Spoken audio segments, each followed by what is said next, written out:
Welcome to another edition of Tim's Vinyl Confessions. I'm Tim Derling. Thank you for watching. On this episode, I'm going to talk about a relatively new rock band that I've been into for the past few years. Anyone that knows me knows it's really tough for me to get into a new group that I haven't been into since I was, 14, 15 years old.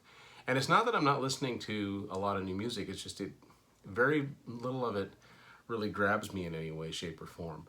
And that's nobody's problem but my own. But there is one newer band that I will talk about on this episode that they've got three albums out, and I really enjoy them. The band's called Inglorious. And this is not a band that's made up of former members of another band. These are relatively younger guys. It's not a side project. It's a band, even though there's been lineup changes. And it's not just, every once in a while I'll hear a song by a band. Oh, that's not bad. But I'm talking about liking one song, two songs, three songs, an album's worth. Something that you can follow. And these guys are doing pretty good. They've got three albums out, and I'm going to talk about them. This is the first one, self-titled. Came out in 2016. All of these albums are on Frontiers Records. And I don't have any vinyl. All I have are these CDs so far. I'm not sure how I heard about this band. Someone must have posted a clip of them. And anyway, I watched one video, liked it, another one, liked it, another one, liked it. Said, I think I'll check these guys out. This just has the lyrics inside of it here. And I don't really know anything about the band members per se. They're all listed here except the singer Nathan James. Great singer. And he idolizes people like David Coverdale and Dave Meniketti, and I guess I read some of that too, so maybe that perked my ears up a little bit. Oh, maybe I should check these guys out. And sound-wise, they're very much in the Whitesnake vein, 80s era, Deep Purple, like Perfect Strangers era, that sort of thing. Melodic hard rock, lots of hooks. Speaking of Whitesnake, Joel Hoekstra has a co-write on this song. I think the song's called You're Mine. So this is a good start, really good start for them.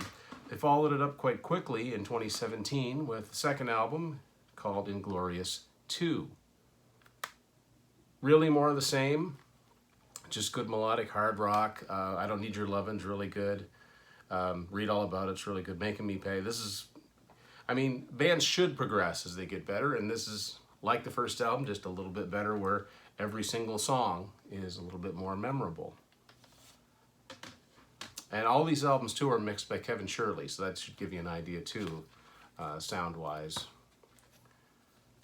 Although better-sounding drums than most of the albums he works on, in my opinion. But he associates himself with good bands. Another band shot there. And then in 2019, the third album came out, and there was some controversy about changing of band members and a Twitter war or whatever. None of that matters to me. What matters to me is the music, and they did it once again with the third album called Ride to Nowhere.